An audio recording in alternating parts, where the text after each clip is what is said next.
I'm okay. I just smoked another to the face, yeah. She wanna stay. Singing to your bitch like I was Drake, yeah. Don't just try to tell me you love me. Can't keep it real if you really don't trust me. Come with a real hip in the front seat. Get my meals, I'm gunning for the money. Money in the bank. Come with a dank. Skrilling a tank. Rolling with the gang. You sitting out on the sideline tripping. I go to the hole with the rock like Pippin. Yeah. I'm okay. What up, though? Welcome back to the Woodward Heavyweights. I'm your boy Eazy, joined by my man Spin Mo Rex. What up, though? Live at WoodwardSports.com as always. If you guys don't know, we got Young Suts in the TD booth, JB's room with the ones and twos, and Flannel Sands joining the show outside of Zavina Constant Room. How you feeling today, man? Oh, I'm feeling great, man. We were just kind of getting turned in the studio right before the show, so that kind of gave me a much-needed pick-me-up. Hell yeah. I'm ready to do a great show with you guys today again. I'm ready too, fellas. I'm ready too. I had not the best night last night. You know, your boy Spinny had to come pick your boy up because The rescue mission. I got towed. There's I'm gonna shout out the car wash, right? They don't deserve any props. No, unless they you don't guys know. want No to promo. do illegal stuff to them. But it's across the street from the studio, all right? I parked there. Yes, there are signs not to park there, but I've been parking there. But I can't read #clown sauce. No, I'm just kidding. No, but I've been parking there for a month, bro. Like a month and some days. And then I come out yesterday and synced my car. Yeah, I park across the street next to the Speedway. And Shout out. It's kind of a win-win because if I get hit by a car when I'm crossing Woodward, then I can sue somebody. What's up with you just enjoying getting hit by cars? Well, Is it like a kink for you or something? No, it's like I don't want to get hit by a car. It's strictly financial. Yeah, it's strictly finance. I don't want to get hit by a car, but if I do, I'd hope it's in Birmingham, you know. That is true. And then hopefully it's like a Tesla or something like that. You just see once you jump in front of it. Yeah. Whoa, no! I'm walking here. I'll take a dive for sure. Hopefully I don't die, but broken arm would be cool. You didn't see the last guy? I know, but that was different. That was a kid on a college campus driving like a 1982 Nissan. He has a heart. I'm not about to sue this kid and ruin his life. Yeah, Make he's him not pay a for my monster. college. If he was driving a Porsche or a Maserati, he's getting his ass sued for sure. That's what I'm saying. It's in Birmingham. You're driving around Birmingham. You probably got some money, unless you're me. And if you hit somebody. Yeah, I Better feel cut a like check. that's the best place to get hit is Birmingham, and also if it's a Tesla too, that's like if we're doing a power ranking of cars to get hit by, Tesla for sure. Tesla's up because there. you know they got the money. You know they got the money, and like if I'm being honest, of all cars getting hit by, like that one probably hurts the least. And, That's fair. And That's a good point. They're not going to pull off, and it's Yeah. like They care about the environment. They're driving an The electric car will probably stop them from No, it's not pulling. flex. Yeah. Tesla's a flex. Yeah. Not always environment thing. Yeah. Shout out to iKing Horse and Woodward Sports chat. He says, easy. Dude, where's my car? That was me last night. Yeah, it was. Thank God the LJ's girls went out to the bar or something afterward. And they even said to me, they said to the cleaning lady, and they were like, can you just make sure you don't lock the door tonight or whatever, because I'm coming back to grab my key fob or whatever the hell she said. So the door was open so I could wait inside. Shout out to you for picking me up. Thank you for that. Gotcha. Real one. Yeah, for real. And so anyone wants to donate to me, $345, I'll gladly accept. Preferably in quarters. Yeah, I almost did that too. Now you wouldn't have made the show.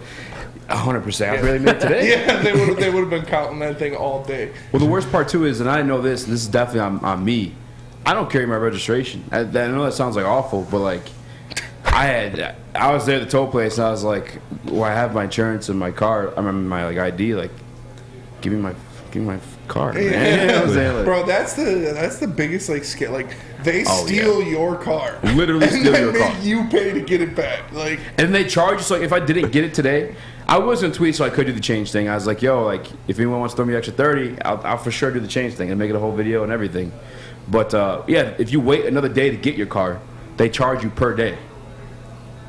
It'll be like extra $35 for every scumbag, bro. Dude. Like that is scum of the earth stuff right there. But at the same time, Woodward Heavyweights Towing is on its way. Yeah, All right. I'm about to just start. Yeah, For sure. throw a hitch on the back of my car. Sorry, bud, can't park here. It's not even like a real. We just like draw a parking sign like with crayon. Put the Woodward Heavyweights logo on it. Yeah. Exclusive I'll parking. be down, man. No, man, I feel like that and bail bondsman is another thing too. War bonds. War bonds. Because I've never dealt with that. no, I've never dealt I've with been it a either, holding but- cell, but I've never been arrested. Well, no, bail bondsmen they come get you if you have like if you don't show up for like your hearing. Oh, yeah. But then they get cashed out on like what you didn't appear on. So like if your bond was like $1,000, they get that. And then if you have to make bond, you also call them, and they could pay like they pay it for you if you don't show up. They get the cash still from the court. Pretty good gig. Pretty good gig. POS gigs, but good gigs. POS gig, They man. pay well. They pay well. I was ready to swing on someone just like Draymond Green. Yeah. Fellow Spartan dog. You have more of the story than I do, or you had one before the show. I don't know if it's accurate or not. There's a fake story going around Twitter saying Jordan Poole saying when he gets his bag, he's gonna build a pool and name it Jordan, so it's Jordan Poole, and he'll be the GOAT, and everybody can come swim. And he kept saying it, and the rest of the Warriors players were like getting sick of it. And Draymond's like, "You need to come up with some new material." And he said, "You keep talking like that, you won't be able to go in my Jordan Pool." It was fake though, but it was funny. I heard something else though too. There was another one. Yeah, that he called them the single triple. Yeah, something he called them Mr. Triple Single, like in practice multiple times. Is that And what happened though? Is that that's what I heard? I like the And Jordan Poole one. I don't know. Yeah, I like the Jordan Poole one as well. I mean, we could just make one up. Like every commercial break, just come back and I'm down. report a new story. I'm down. I'm 100% down. Draymond definitely won the fight, right? I mean, I has to. Yeah, for 100%. sure. He probably stuck him. Yeah. JB, you're actually on top of everything. Do you know what happened? Like the official story? I think it was the Triple single. the triple single. That's what I thought, too. I think that's for sure what exactly happened. So Draymond gets a little heated during practices Yeah. as well too. So he said something to him, even though it was true. I mean, and then just got in his face, smug on him. Yeah, but go ahead. No, go. You sound like you're about I'm gonna to switch cry. on my headset. I was just gonna say that, like, if I'm Draymond Green, like, of course I'm offended by that because, dude, I'm a Hall of Famer. I'm a future Hall of Famer, and you have a couple nice seasons and you're gonna get a bag, but you Not even a aren't couple. really nice. Yeah, no, he had a good season 2 seasons ago as well. So he's had 2 good seasons. He's had 2 good seasons. He's a good player in the NBA. Don't get me wrong, but like. One is a Hall of Famer, and the other is a role player. So if I'm Draymond Green, like that triple single, like if a bum calls me a triple single, like I would have to swing. Damn it, I didn't like it. What, the tweet? Yeah, I gotta find it, dude. It's Jordan Poole one? so funny, yeah. Well, I mean, you kind of hit the nail on the head with it. No, the other thing too, Michigan State. Yeah. Had that whole Maybe thing he going on said there Tuck too. coming, By the way, to all the Michigan fans, and Flannel Sam, this may include you, mocking the Tuck coming after he came on you guys 2 years in a row. I just don't understand. I just don't understand. How Tuck coming? Hey, yo! Yeah, he came on you guys twice. Well, I He had came. I've actually He arrived. I've had this discussion before, and I did say that I am not ready to talk all the crap that I want to talk just yet because Jim Harbaugh is 0-2 versus Mel Tucker. But when Michigan does beat Michigan State this year, I'm unleashing every single thing that I've had pent up because they go into this season ranked number 12 and they might not even make a bowl game. I don't know if you guys know this or not. You know what? I'll save it. I will save it for then, but there will be some well-deserved crap talk from me once Michigan does beat Michigan State, but I'm smart enough to realize now is not quite the time just yet. So I found it. Yeah. This is fake, but it's funny. So take it for a grain of salt. It is fake. This is now happened, but it's funny. According to sources, Poole began telling teammates of his plan to use his lucrative new extension to install a pool at his house.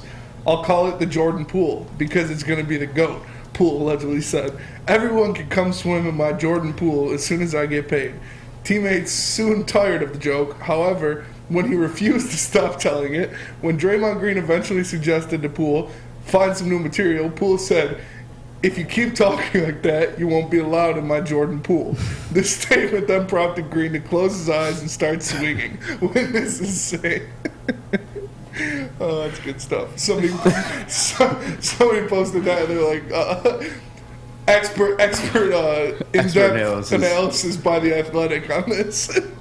The other part, I honestly always wonder though, because like I feel like that stuff happens. Like Michael Jordan notoriously punched Steve Kerr in the face. Yeah. Granted, that's Michael Jordan. You know what I'm saying? Like the GOAT, so maybe he gets away with that stuff. But like they said, there's disciplinary action. But I feel like that's pretty common for there to be like fights, just in sports in general. So he had to like mess them up or like not like break apart when they're trying to like break it apart. Because like I don't know. Like is there any like weight to that theory? You think or what? Why are you laughing? Dude. Is it what I put in the chat? No, not what you put in the chat. Inking Horse in the Ward Sports chat said Flannel Sam has Lego hair. What does it even mean? I don't even know what that means. Maybe that it's so perfect looking that it looks Legoed on. I don't know. That's really funny. Am I missing something? It's like the hair you put on top of a Lego. I gotta find a picture of it and send it to Yeah, put it in the Slack. I'll make it a graphic. Flannel Sam wears a toupee. Hey. Then he got off the last body. All natural. All natural. That's. You guys wish you had hair like me. I'm just saying. You guys wish.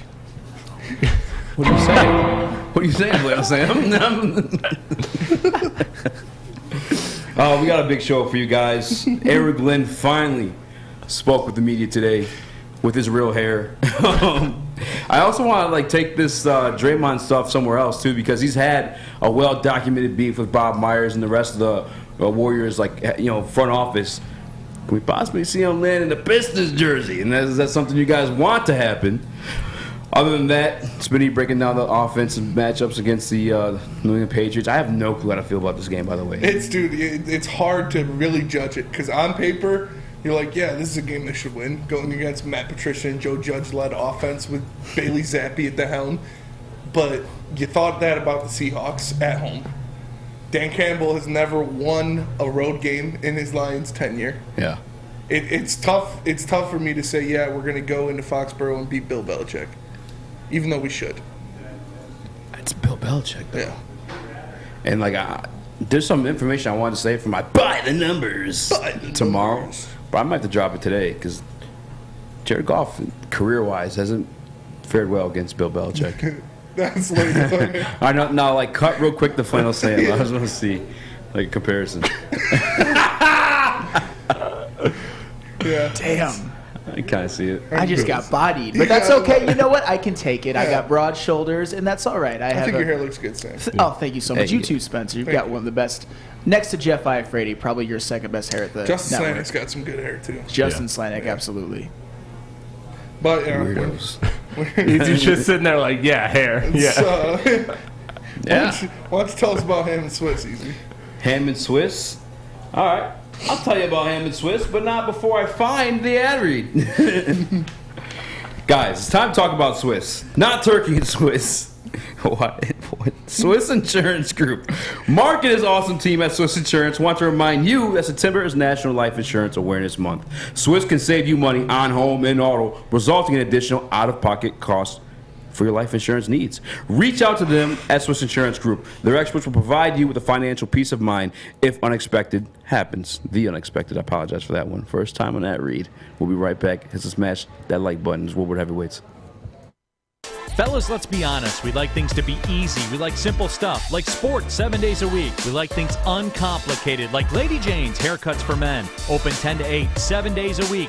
Walk in anytime. Sign in, sit down, watch your favorite team play, and before you know it, your hair will be game ready.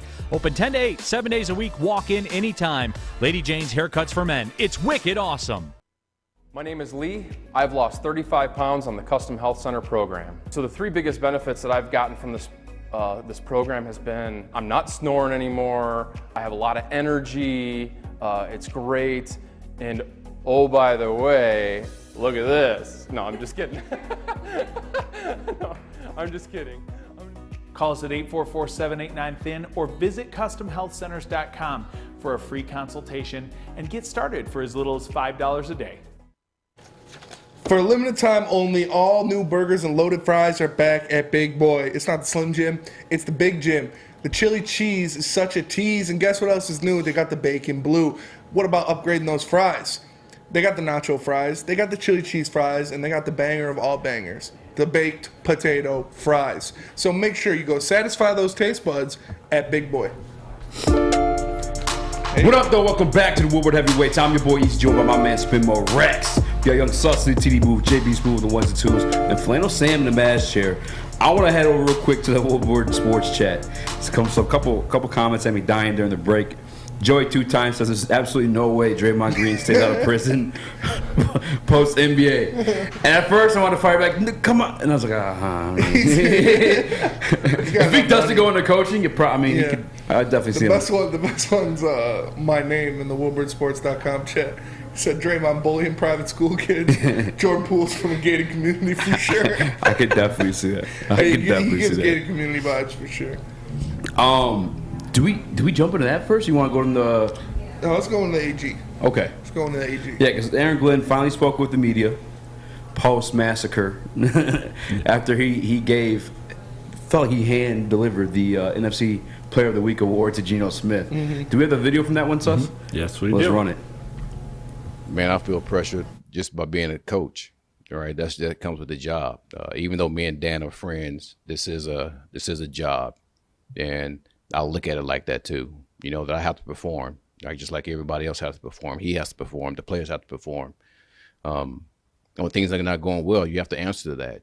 You know, and I'm not blind to the fact of that. I mean, he's on the money. He is. He's on the money. He gives you the things that you want to hear. He talks about feeling the pressure. You know, it is a job. First things first. This is how he makes his living. This is what he gets paid to do. So he does need to feel that pressure of not performing, of not putting out the best situation out there. You know, the Lions defense in the last 10 games under Aaron Glenn is averaging 31.9 points given up per game. Like, that's not good, no matter how you look at it. And he talked about it in more depth, and he even said, you know, I wish I had some positives to pull up, but there were no positives in that game. First thing he said? Yeah, and there was absolutely no positives. They talk about burning the Eagles tape. Like, you're going to have to burn a lot of tapes if you keep playing like that, because that was pretty bad. It was pretty embarrassing. Like you said, they let Geno Smith become the NFC Offensive Player of the Week because they couldn't stop him. They were blitzing so much, they were getting gouged by draw plays. Draw plays. Like, how many times did we yell about that as Lions fans? On 3rd and 8, they run a draw play and it gets stopped.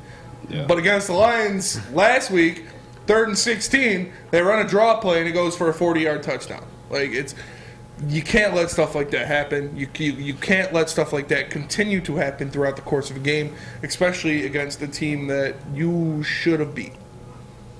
I'm with you 100%. I think he mentioned something he said something that I made mention to during the press conference as well too. And I don't know if you got the graphic for that one or not, Sus, but Aaron Glenn was speaking on like just his track record. So my track record speaks for itself, and we're gonna get this fixed.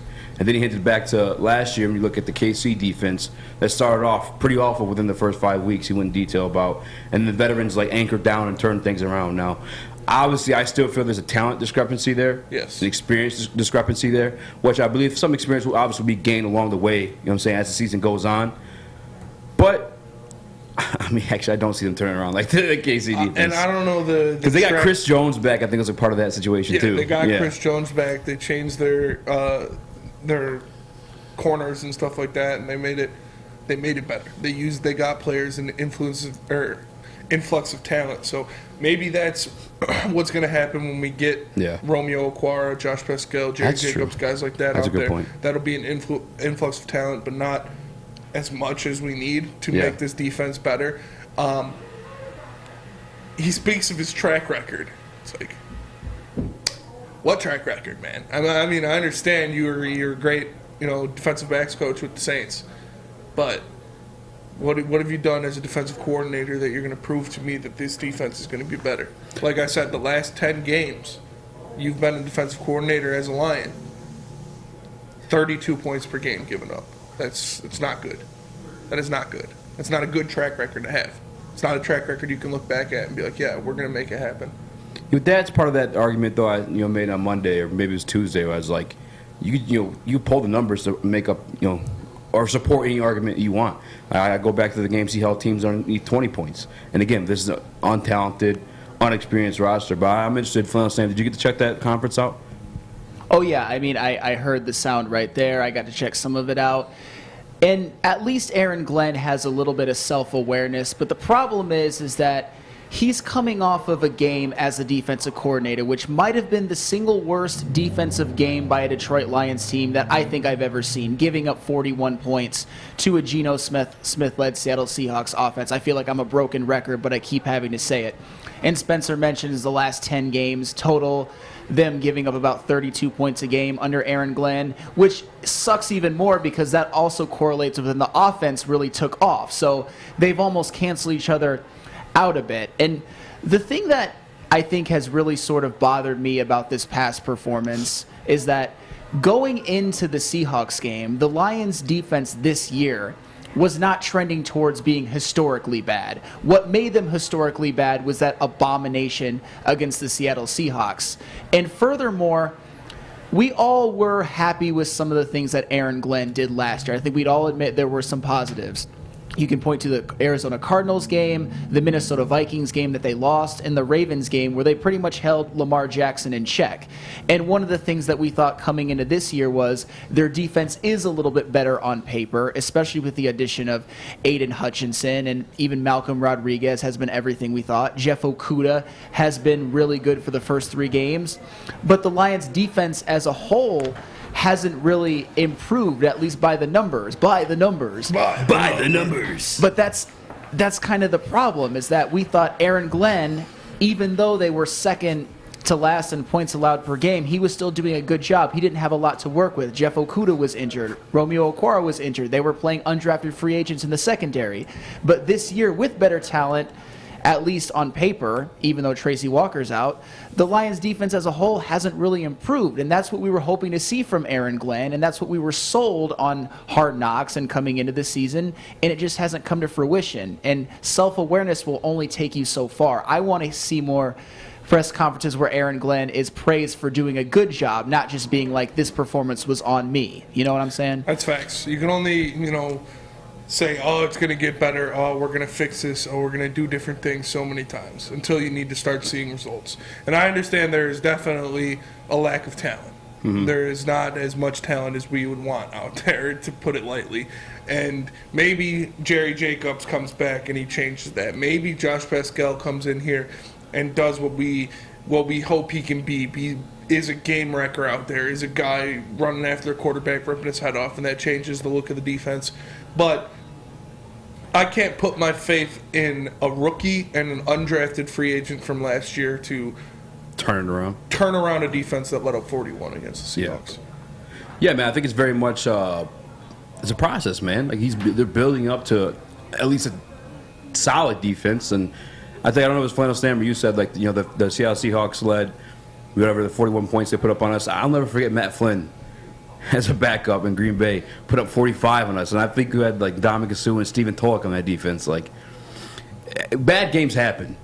But I think they're more prone to happen when you're dealing with the talent discrepancy that he has, along with the inexperience. And I hope that he gets there. I mean, I'm fairly confident. He spoke to his track record, and you said, sure, the last 10 games. Even this year, we were averaging 35 points a game on defense, we're allowing. But truthfully, only 2 of those teams scored over 30 points on us. I think we held the Commanders to 24? I'm going to pull it up real quick. Held the Commanders within 20. Then we held the Vikings within 28. Obviously, just in the Cups with 30. But I see potential in Glenn. I saw potential in Glenn. I think, obviously, him and Aubrey Pleasant, too. When I speak to this coaching staff, I always bring up Hank Fraley as well. Mm-hmm. When I speak of Ben Johnson, because I feel like this position coach matters too. I think we saw, for sure. Yeah, Jeff Okudah, we've seen emerge finally this year. We started calling him El Jefe for 3 weeks. That was nice. We were never able to do that beforehand. Mm-hmm. Before, where is El Jefe? Mm-hmm. Now we can call him El Jefe at times. Obviously, last week happened, but I don't know, man. I think we just need to. I've been preaching all week. Pump the brakes a little bit, myself included. Part of it is I thought Aiden Hutchinson was going to be a dog. We went in camp. We saw him in person, and he looked like a dog. Yes. I don't know what the hell I saw. I don't know what was going on there. Jonah Jackson, a former Pro Bowl guard, too, is who he was working, and we're just not seeing that. I mean, we saw a little bit, I guess, in the first 2 games he was getting pressure. I don't know if that deep thigh contusion is still an issue. I mean, I really don't know because it's night and day from what I saw in training camp up until actually, the injury in the Washington game. Maybe is he just trying too hard? Is he over pursuing a lot, like people are saying, and like you see on tape, it is him running past the quarterback at a lot of different options. Or not last game. The last game he couldn't even get back there. Yeah, he was losing a couple to rookie tackles. One-on-ones to rookie tackles. Yeah, it's tough. It's tough. Maybe it is the injury. It also doesn't help that the rotation's so thin. Mm-hmm. And he's out. I saw is Aiden Hutchinson was playing over 80% of defensive snaps. Nick Bosa doesn't play 80% of his defensive snaps. Khalil Mack, Joey Bosa, Chandler Jones, Max Crosby, none of those guys play over 80% of defensive snaps because you need to be fresh as a pass rusher. So hopefully when we get the depth back, hopefully Josh Pascal can play this week. That would be cool. We'll see. I haven't heard much about that on an update front from him. Hopefully Romeo comes back sooner rather than later and can be a piece that helps Aiden get some break. But we also, Joey 2 times in the WoodwardSports.com chat put up there that Jeremy Reisman said that Aiden expects himself to be moving around a lot more. See, I don't get that, though, because he was doing that beforehand. Not a lot, really. A ton. What do you mean? I mean, he did interior, it in preseason a couple times. I haven't seen him do it regular season in a game, really. Yeah, we seen him inside. He was rushing that 3-tech. That's why I don't get like the question of like that being asked and like him. He's been doing. Maybe they're going to use him weak side. Maybe they're going to because they have him strong side up on the tight end. Maybe they can put him weak side in a 2 technique, and he can go from standing up where he improved a lot. We talked about at Michigan. Sorry, Freudian slip. So they're gonna need him to improve for sure. They're gonna need him to go out there and be dominant, which is gonna be tough because I said it on BDE today that's what Bill Belichick does. He takes away the things you do well, and as little as we've seen out of him, as little of production, he is our biggest weapon on the defensive line. So I think Bill Belichick is gonna force the game plan away from Aiden Hutchinson, make a lot of runs to the other side, a lot of quick passes, a lot of double teams on him, so he can't be the guy that wrecks the game for the Lions. Yeah. I'm hoping to see something, man. He did well against the run. Saying the opportunity presented itself, and I think he's still a sure tackler. But in the pass rush is like that's where I want to see him. That's the guy that I want to see. I want to see the guy breaking 12 sacks this year. Yeah, and if there's a guy that you want to see when you're trying to buy or sell a home, it's Mike Phillips. I'm not talking Phillips head screwdriver. I'm talking Mike Phillips. Look, whether you're a player or fan, helping you buy, sell, or invest is Michael Phillips' top priority. Being in the game for 23 years makes Mike the number one option for anyone. If you have real estate needs, call Michael Phillips at 313-403-0011. Mike Phillips, game on. We are the Woodward Heavyweights. We'll be right back. Life is full of hard choices. We're here to make one of life's biggest decisions as simple as possible. My name is Christina Gennari, and for over 20 years, I've helped hundreds of families buy and sell homes. We cover all of Metro Detroit and more, from large luxury homes to starter homes. We will work hard to make sure that you get the home of your dreams. So if you're in the market today or even thinking about buying or selling in the future, make the obvious choice. Christina Gennari, the obvious choice in real estate. Visit us at soldchristina.com today. We don't like to brag that we are the toughest sports network in Detroit, but we do have a guy named Darren McCarty on our side. Lemieux and McCarty, who've had a good knockdown drag up. There they go, right on the whistle. They were talking to one another. Woodward Sports. The official meat supplier of Woodward Sports Network is The Butchery. That meat. Call 248-682-COWS. Yes, that's 248-682-COWS. Or order online at thebutcherysl.com. Shipping included for Woodward Sports customer. The Butchery, meats, eats, and treats. Sandwiches to die for. Wagyu meats and artisan breads inspired by the legend Chef Dave. And trust me, we were there filming. This stuff is primo, man. You're not going to find a better sandwich Get the heavyweight in the sandwich. state. Get that heavyweight sandwich. Only the best for the meat-loving customers. An old-school butcher shop from a new-school perspective. Go check out our guy, Chef Dave, at The Butchery. fact, tomorrow I think we're debuting a video we have with Chef Dave. Dude, It was fire. I might have to make one of those burgers tonight. It was fire. I'm going back for a sandwich as soon as I recover from the toe. Yeah. What up, though? Welcome back to Woodward Heavyweights. I'm your boy Eazy, joined by my man Spin Mo Rax. What up, live on WoodwardSports.com Monday through Fridays, 5 through 7. Y'all Young Sus in the TV booth, a.k.a. Chris Platty, JB Smooth, and Flannel Sam. Flannel Sam, we were abusing your guy Aiden Hutchinson, and I do want to get your real quick take on that. But before I do that, I want to address some comments in the Woodward Sports chat from, is it A King Horse or I King Horse? I King Horse. I King Horse, yeah. I King Horse. Is that your buddy, Sus? No, I just read it pretty quick. I just read it. I don't know what you want from me. He's here for your ad reads, he said. Is he? Nonetheless, I King Horse says, these guys are NFL players. It's the scheme. Look at what Ben Johnson did with nothing on O last week. AG needs to scheme better.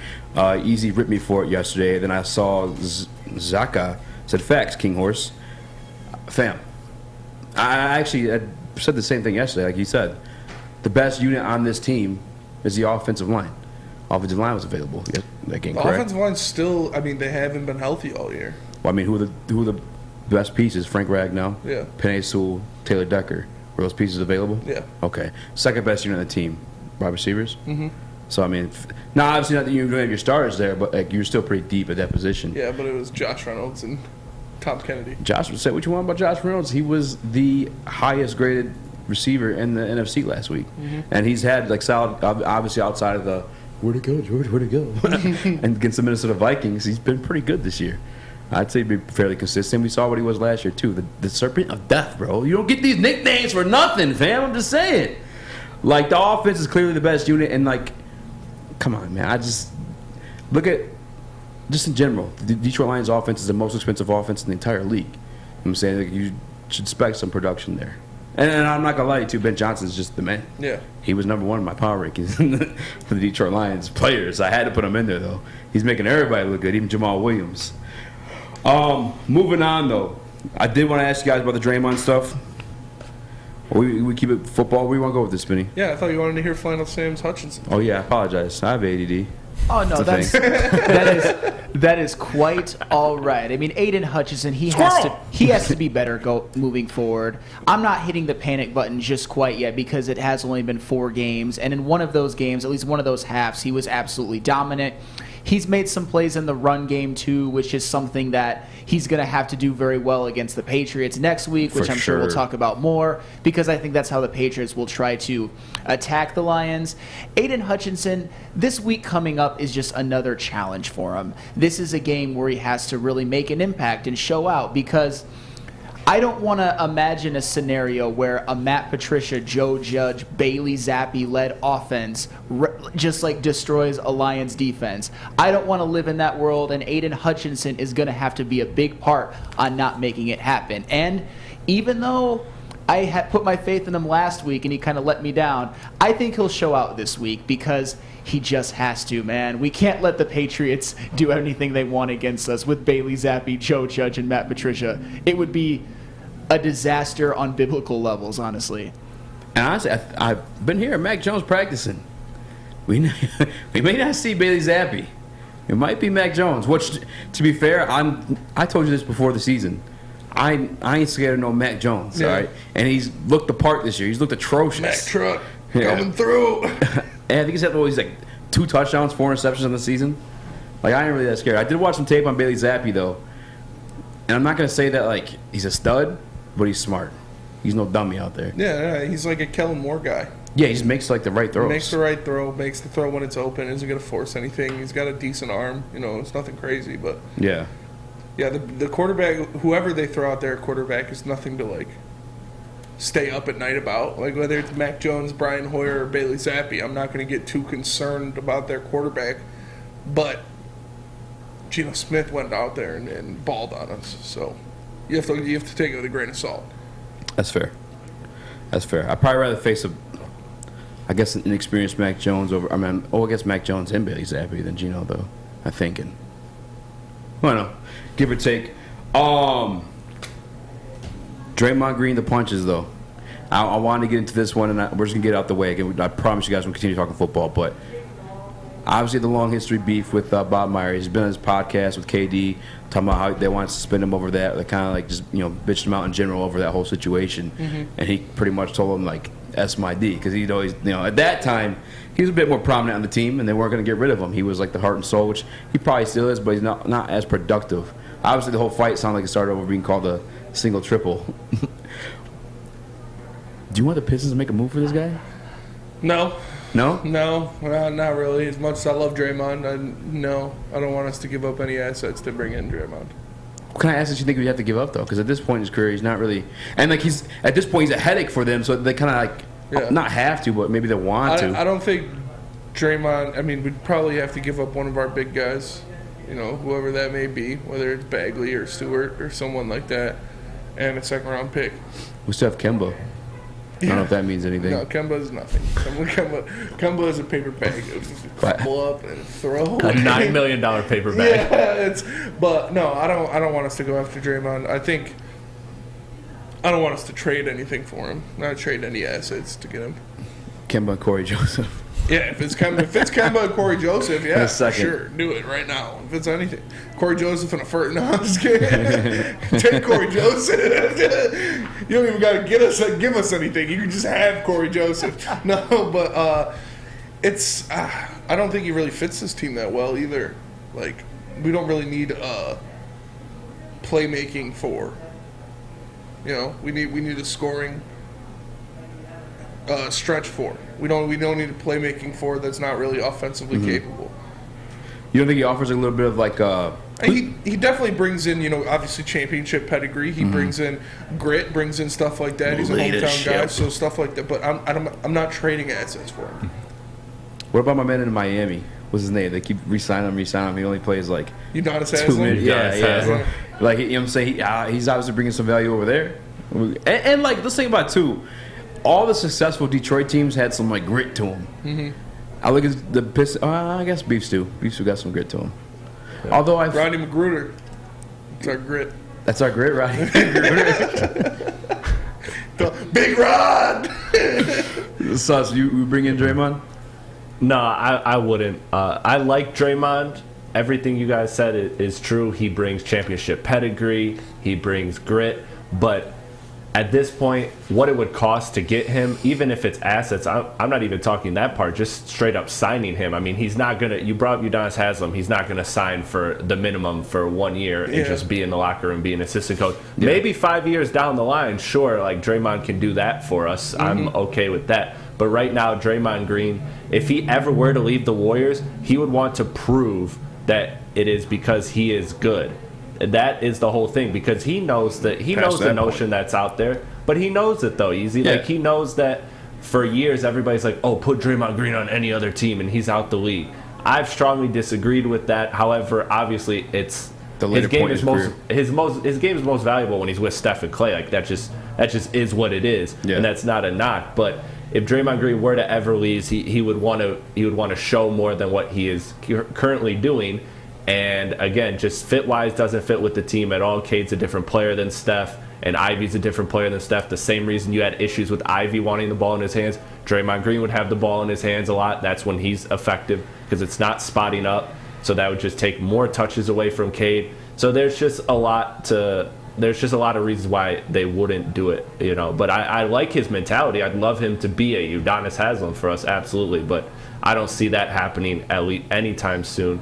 And I'm definitely not giving up assets. And especially one more thing, the Warriors, I go back to that Kevin Durant situation. Remember how he left? He didn't sign. He got traded. Yeah.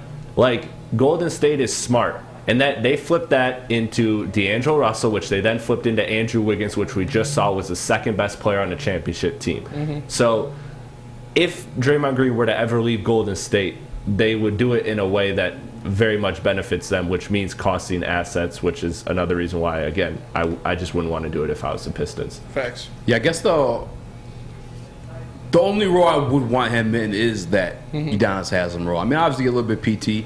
And in terms of like Draymond having the ball versus like the Ivy conversations, like when Draymond has he's stretching the floor when he's doing that. You know what I'm saying? Like, he's looking to pass. I get that, it. And he's bringing up a four. Then, you know what I'm saying, around the perimeter, you got the paint. And we got a young man named Jalen Durn might go tear it up in there. I'm just saying. Yeah. I guess I'm not opposed to it. It really just depends on like what you're giving up in the situation. If it's like 1-for-1 for Corey Joseph, yeah. but other than that, no, I'm good. I don't want to give up Beef Stew or Killian or anything like that, or draft pick. I think we have to do it on a twofer, just because I don't know if you heard during the preseason game, but we have 16 guys because of Kimba. Yeah. And we have like obviously figured that out before the start of the season. I guess they haven't figured out the buyout situation with him. And give up Corey Joseph and Kemba, or Corey Joseph and Braxton Key. Yeah. You know, those are the guys I'm looking to trade for draft. I'm not trading that's anybody. 2047 draft pick. Yeah, I'm not trading anybody who gets legitimate offensive minutes, or minutes at all. What about because you guys? I'm sorry, Sam. Do you want to hop on this one, or JB? I apologize. Actually, JB, you've been quiet all day. No, dude, I'm not doing anything for Draymond. unless it is that, Corey Joseph and Kemba Walker thing. Yeah, fine, take him. We'll deal with Draymond and everything that he brings to the table. But as you guys said, I mean, he brings a lot of skills to the team. But if he's not there in that kind of Dennis Rodman role, all you do is rebound and assist, then I don't want anything to do with this guy. Yeah. I really don't. But this could be an easy way for Golden State to kind of cut ties with Draymond, because I think his time in Golden State is coming to an end anyway. Yeah, I think that's what I think too. Yeah, I agree, and I think if you bring him in now, that'd be like bringing in like Chris Webber when the Pistons did. He was he's still all right. No, he wasn't. Or bringing in like Tracy McGrady when the Pistons did. Or Allen Iverson when the Pistons did. You know, you never go after a star who's dead. Like who's got what 5 years left in the league max. Yeah. That's never a good idea, especially to bring him into it. Like you said, we talked about this. Oh yeah, months ago. And that's what I said. I said I'd bring him in, in 3 years, pay him a veteran minimum, and have him just sit on the bench and yell at people. Like that's the role I would want him in. Is not as a guy who you're paying money to and he should be getting minutes on the floor. Like, no, I'm good on that. Yeah, I guess I want him, but I obviously don't want to give him up too much stuff for him. Yeah, But I feel you guys. I can't be mad at that. Maybe it helped him and Beast towards different builds, but it's still a little veteran tricks you probably teach him. I mean, he can help Beast Stu maybe in the weight room get his workout right, and they could together go to Planet Fitness. I was like, wait, what? They could go to Planet Fitness together and make sure everything's going on good, because Planet Fitness is now offering a special of $1 down and $10 a month from now until October 14th, so you have to act fast. You can join in club or online at planetfitness.com, and Woodward Sports is broadcasting live from Planet Fitness on Ryan Road in Sterling Heights all day on Wednesday, October 26th. Win prizes like Michigan versus MSU tickets with a 1-year free Black Card membership, a signed Darren McCarty jersey, a signed Braylon Edwards jersey. Make sure you come check us out, because it's at Planet Fitness, where your fitness is essential. We are the Woodward Heavyweights. We'll be right back. At work and at home, we're there with smarter security solutions. Featuring complete automation with customized alerts and more. For over 90 years, we've been the company that's been counted on to protect what matters most, all with personalized service and care. Right now, for a limited time, receive a free video device plus free installation with a new home system. Guardian Alarm. We protect Michigan. When you need apparel, there's only one place to go. Big Frog in Novi. With no setup fees, no artwork fees, no minimum, and a 24-hour turnaround, you can have your whole team outfitted in no time. Embroidery, direct-to-garment, vinyl, and screen printing, Big Frog has it all in all the styles you want. So whether it's a sports team, fundraiser, school event, or corporate needs, Big Frog is your one-stop destination. Visit bigfrog.com/Novi or call 844-4-BIG-FROG. OddsTrade.com is the #1 site for your game day bets. Play-by-play updates, live scores, and the best price on every game from multiple sports books. Guys, if you're gambling your money, be smart. In fact, tonight, Thursday Night Football is popping. Make sure you head over to OddsTrade.com right after the show. I'm going to say right now. Wait till after the show. And check out Shop the Best Odds, man. Maximize your bets. Go to OddsTrade.com right now for your best bet. What up, though? Welcome back to the toll-free show. No, I'm just kidding. What up, though? Welcome back to Woodward Heavyweights Live on WoodwardSports.com. I'm your boy, Eazy, joined by my man, Spin Morax. What up, though? We got Young Sus in the TD booth. JB Smooth, the ones and twos, and Flannel Sam joining the show. A couple comments in the Woodward Sports chat. They're continuing the conversation about AAG and the defense, and I saw somebody compare I think it was I King Horse. I'm sorry that I missed the name, but comparing the issues of Patricia's defense and the same excuse we're giving AG. Patricia had Darius Slay. Patricia had Snacks Harrison. Patricia had GQ. Patricia had Diggs. And he got rid of all of them because they didn't do it like his way. I think, I'm blessed to have a personal relationship with Glover Quinn. And when I spoke to him on the matter, MC spoke to, like, Patricia was a good coach. Like, he could coach X's and O's, like, type football, but a horrible leader. You know what I'm saying? A horrible teacher. But he had, like, the game plan, the scheme, stuff like that. But, like, I guess having everyone buy into it, that was what he was bad at. And that's why you saw veteran players. Guys that are good in the league. Still. Yeah, Darius Slay, Glover Quinn. I mean, Snacks came back after he retired, too. He just didn't want to be there with Patricia. Glenn's dealing with a situation, again, guys, I can't stress enough, that literally no other team in the NFL is dealing with right now. Mm-hmm. The inexperience and the lack of talent. No excuses for the whole situation that went down on Sunday. I mean, 41 points against Geno Smith is just inexcusable in general. I can't defend that, but I can only give you the reasons why. And I just hope that as the season progresses, you know what I'm saying, we start to gain that experience and we see things turn around. Mm-hmm. At one point, I don't know, but I hope damn soon. And he's a good coach. He said that the press conference is they're willing to change the defense to that, tailor the defense to, like, the pieces you do have and what they are good at. That's why we saw this year's scheme change from that 3-4 we saw last year to the 4-2 that we saw this year. And it sounds like, again, Campbell obviously said during the initial press conference that they're going to just simplify some things in a nicer way. I think they should have done that before last week, though. Like, you know, you should have known losing your best player, losing your veteran, losing your signal caller, losing your captain in week one, you might have to change some things around. That's fair. You can't go out there with Juju Hughes or with Kirby Joseph and expect the same results of having Tracy Walker out there. And even when Tracy Walker was out there, it still wasn't looking great. Mm-hmm. So you just went into it headstrong, like, yeah, we're just going to keep doing the same thing even though we lost our best player. Mm-hmm. That's malfeasance to me. That is something that I cannot accept. I cannot accept the fact that no adjustments were made after losing the signal caller and biggest leader on this defense. And just saying, you know, the defense was literally built around Tracy Walker calling the plays, Tracy Walker calling the formations, him having everybody set up, him moving around in different, like, and you throw a rookie out there and expect him to do the same damn thing. Like, you can't do that. Yeah. I mean, he wasn't calling the. I mean, you know, Anzalone was calling the plays stuff like that yesterday or last week too. So, but I mean, Kirby just. Again, man, two of those Kirby was getting abused out there, man. He really was. And, like, it's to the point, like, we have to blitz to get pressure. Like, that front four, I don't know what the hell is going on there, man. I really don't. They're tired, man. They're tired. Yeah, I saw that too. My guy Morgan Cannon, shout out from Pride of Detroit. He went back, watched the film session. He got the VPN. Unlike me, I had to wait till Wednesday. But him and I were texting back and forth, and I read the article he posted too. Is like, this is a criticism you and I had back in Studio B of Aiden. It's the bull rush. And when he gets tired in these games, like you say, he's playing more snaps than Nick Bosa or Joey Bosa, whichever one. I get them mixed up all the time. And then he's reverting back to that bull rush. You know what I'm saying? And especially at that point in the game, you're not going to get that off, bud. Like, if you're dead ass tired, then you're not going to, you're not going to simply just overpower guys. But I'm excited to see what they do. He did say there's a change of personnel, and he's expecting Dan Campbell to make that announcement rather than him. He says it's not his responsibility. Change of personnel, you know, they're talking about, like we said, Saudoff and Demetrius Johnson and Charles Harris coming in there. Or Will Harris, I'm sorry.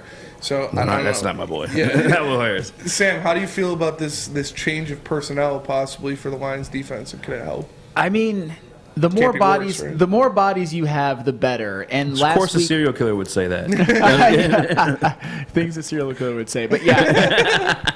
No, but for real though, the more bodies, the better. Last week clearly did not work. Once they lost Tracy Walker, that whole game was just an abomination on all different levels. I mean, you mentioned Kirby Joseph. He did get abused in that game. Man. He was not ready. Maybe you put a guy like Will Harris back there who we didn't really like as a safety last year, and he's been playing as a corner, but I think he's better than what Kirby Joseph would have been. Add more depth on the defensive line, change things up a bit, because all the Lions really need with this offense playing well is a defense that's normal bad, not historically bad. And I think that Aaron Glenn can coach this defense up to be normal bad, and that's why I lambasted him so bad for the performance against Seattle. Just be normal bad. That's all you need, Lions. This offense is good. Be normal bad. Be normal bad. Not he's bad. right, though, he's right, man. for sure. He's Be right. normal bad. If we would have got 2 stops in that game against the Seahawks, we would have won, you know? Yeah. If our defense would have gotten 1 stop, even with the pick 6, we would have won. So you can't be that bad and expect to win. Yeah. Any game, no matter who you're playing. Yeah, and honestly too, like on this, I mean, it's only a 4-game sample size, but on the season, the only team to put up 30 on us were the Philadelphia Eagles, who are on fire right now. Yeah. They're the only, I believe, they're only 4-0 team in the league right now. Yes. Like Jalen Hurts playing out of his freaking mind. He played out of his mind against us as well.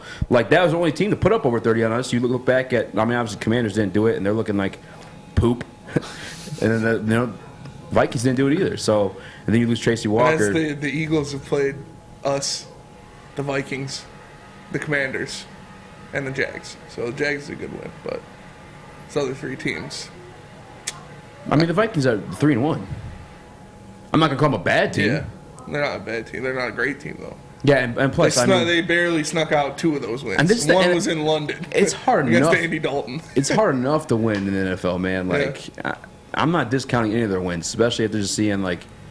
I just think their offense is so dynamic too, man. Like that, it confuses me almost because you feel like an RPO is like a basic style offense, but they somehow brought it to the pro level, and teams cannot figure out how to stop it out. But I mean, they do have beasts though. AJ Brown, Devontae Smith. I like Miles Sanders. Goddard. I don't think Miles Sanders is great, but I think he's a solid running back. Yeah. Like you said, Goddard and Jalen Hurts is playing out of his mind.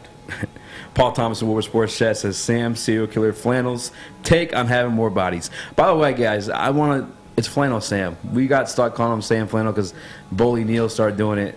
I catch myself doing it every once in a while, too. Flannel Sam, all right? I'm just saying, so doing up on his list. Do you still want to dive into this offense thing, or wait till next time to give it its whole We can wait until next segment to give it its whole. Because I'm cool still talking about the defense a little bit. This whole shebang. The whole shebang.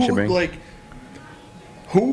What are you, an owl? if Jerry Jacobs and Josh Pascal don't play this week. Yeah. Whoa. What are we going to do? Like, what is going to make this defense better? Is it playing Chris Boardmore? Is Will Harris the savior? Thank you, Will Harris, coming in to save this defense from complete mediocrity. Like, I don't see him as that much of a game changer. Can we see that injury report, Chris? Because I know Madeline Miller posted today, because we were supposed to talk about it a little bit earlier, because I don't know if Board's even available. I think he might have been hurt. Yeah, Chris Board, no 2 missed practices. Cephas out. John Kaminsky obviously out. Matt Nelson out today. Amon-Ra out for the past 2. DeAndre Swift out for the past 2. Jesus, that is a long list. Back at practice today, Evan Brown, DJ Charles Harris, TJ Hawkinson, Jonah Jackson's practice 2 days in a row. Frank Ragnow back today. Josh Reynolds back today. And Austin Siebert. I don't really care about Siebert, but Doughboy Steve in the Woodward Sports Chat says, build that Dahmer defense. Play some bro. Bite some throats, you know? Charles Harris banged up now, too, man. I'm not a big fan of that. I don't know. I think even Matt Patricia, Dan Campbell said at the beginning of the week he was resting some guys. Like Yeah. So I don't know if those guys are injured or what. That wasn't one. I think Charles Harris might have got hurt in practice or something. Because beforehand he named like all offensive guys. TJ was getting some rest, or no, I think TJ played. But I mean, they're gonna have to do better either way, regardless. There's no No excuse, especially if it's Bailey Zappi playing. Sam, I see you flex the mic real quick. What are you about to say? I mean, the Chris Board injury all of a sudden seems big because I don't think that Chris Board is a starting level linebacker in the NFL. But on the Lions linebacking core, he's probably their second best non-edge rusher linebacker after Malcolm Rodriguez. And if he doesn't play, who the hell are they going to put at linebacker? Anthony Pittman? Are we excited about him? All hail Anthony Pittman, right? just like Will Harris. We're going to bring him in, and all of a sudden, the defense is going to be saved. Oh, this looks really bleak. And honestly, Eazy, there's more merit than I think I might have said before to the lack of talent, especially with Tracy Walker being out. I still don't think it's acceptable to give up 41 points to the Seahawks at home, but this defense is just, it's decimated. It's not very deep. Some pieces have not performed like we thought they would. Man, I'm really, really scared that the Patriots just shred the Lions, and Matt Patricia can just kind of like wave his nuts in our face and just be like, That's the part that makes it worse than Matt Patricia. That would be one of the greatest sort of like revenge games, and that might happen against the Lions. Matt Patricia as an offensive Imagine coach. like what the hell? You know what happened? Jim Schwartz got carried off the field. Like they're trying to carry Matt Patricia off the field, but he's like falling over because they can't lift him up. End up on the IR list real quick. Shout out to my guy Dosa Dion. Obviously, you guys know he has like one of the bigger Detroit Lions content pages on YouTube, and he broke down some of the effects of like Jerry Jacobs returning simply by doing like I think there was the man coverage rates, and it was Jerry Jacobs in his last few games up until the injury versus both Amani and Jeff Okudah. Jeff Okudah, who we call El Jefe at a certain point in the season, and both those numbers statistically were lesser than Jerry Jacobs as a starter for us last year. So I think Jerry Jacobs coming back could have a really positive impact, especially in the secondary where like I think that's our worst unit. I was kind of hoping one of the guys would ask him, and if they did, I may have missed it. But I wanted somebody to ask AG, like, what unit is effing up the most? You know what I'm saying? Is it the front four? Because there's a lack of pressure, and it's to the point we get to send a blitz almost every other play, it feels like, to even get some pressure. But we're still not getting pressure. Only 7 sacks in the season, as you said. Yeah. Is it the linebacking core with the inexperienced Malcolm Rodriguez, who's killing it, by the way, though? The second overall graded PFF guy in terms of linebackers. I think he's like 15th in all linebackers. It could be lower than that, though. It could be way wrong in all linebackers. But for certainly one of the better rookie linebackers. Or is it that secondary where just you saw him get toasted last week? And Will Harris is not the savior, guys. I don't know. He is not your savior. He is not your savior. All my Kendrick Lamar fans out there, but Will Harris might change the defense, but he is not your savior. Yeah, and I don't know if Pascal's coming back right away, but I definitely expect Jerry Jacobs to have a positive Josh impact. Pascal might get after the quarterback, but he is not your savior. Hey, we gotta cut that for show. Chili Peppers tanning is your savior. Hey. Chili Peppers tan. Now listen, spotless, cleanest. I was looking for the merge. I was ready, but I wasn't ready. Chili Peppers tan is where you'll find the cleanest salons in the D. Spotless, sanitized, with trained, certified tanning professionals. Join the Pepper Club for all the best deals, and they'll be all competitors by $5. $5? $5, Spinny. Don't forget to pick up Australian Gold, Designer Skin, Caltan, and Swedish Beauty Lotions. Oh, yeah. Chili Peppers Tan has the hottest bulbs, the hottest deals, the darkest tans, 27 locations, and more coming. We are the Woodward Heavyweights. We'll be right back. What? For a limited time only, all new burgers and loaded fries at Big Boy. It's not a Slim Jim, it's the Big Jim. The chili cheese is such a tease. Guess what else is new? The bacon blue. How about upgrading those fries? Chili cheese fries, baked potato fries, nacho fries. What will it be? Satisfy those taste buds at Big Boy. 3 NBA championships. Detroit fans were there. 11 Stanley Cups. Detroit fans were there. 4 World Series wins. Detroit fans were there. And that one Lions playoff win in 1991. Yeah, Detroit fans were there. Woodward Sports, where the fans are. Hey, you know what more sus than sus to an ad read, man? You guys see what I'm saying now? Yeah. Oh, for sure. I'm struggling with these ad reads. It's not just that. I mean, we're just talking about just the sus in general, but I feel like they're entertaining, so I don't mind them. Yeah, no, they are. Couple people in the Woodward Sports chat. I think Murph said you do the best reads in the chat. In the network. Oh, no, Burner, Iking Horse. That's not real. I mean, they're fairly entertaining, man. What up, though? Welcome back to the Woodward Heavyweights, live on WoodwardSports.com. I'm your man, Eazy, joined by my guy, Kung Fu Spinny. What up, though? I don't know where I was going with that Song one. Fu Penny. Song Fu Spinny. Young Sussex, TD Booth, JB Smooth, the 1s and 2s. Flannel Sam, the murderer. Joining us, the legend killer. Speaking of the devil, a legend might get killed this next segment. Because we have one guy who's number one in the league, both in touchdowns, and I think he's number one rated quarterback right now, going out tied with somebody else, and Jared Goff, going along with the offensive coordinator of the number one offense in the league. And I want to ask you guys, I might start with Flannel Sam on this one. Start with him. Who should be more credited with the success of this Detroit Lions offense this year? Is it Ben Johnson or Jared Goff? With all due respect to Jared Goff, it absolutely is Ben Johnson. And here's why. Do you remember how bad Jared Goff looked under an Anthony Lynn offense? He was unplayable. He was one of the worst quarterbacks in the league. I'm not saying it was all Jared Goff's fault. It was a bad fit with Anthony Lynn. But when you're a good quarterback, you're never supposed to look that bad. When Ben Johnson came in, basically since the Lions won that game against the Vikings last year, their first win of the season, Jared Goff has played 4 games, 20 touchdowns, 5 interceptions. That is an elite level of like a touchdown to interception ratio, and Jared Goff has played very well. But Ben Johnson also created a scheme that allows Jared Goff to showcase his talents. A guy like Amon-Ra St. Brown has really thrived because he runs the shorter and intermediate routes.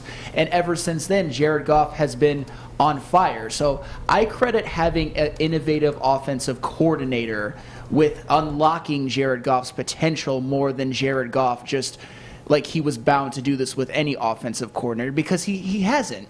He was not good with Anthony Lynn as his offensive coordinator. He was not good in 2019 and 2020 with the Rams with Sean McVay as his head coach.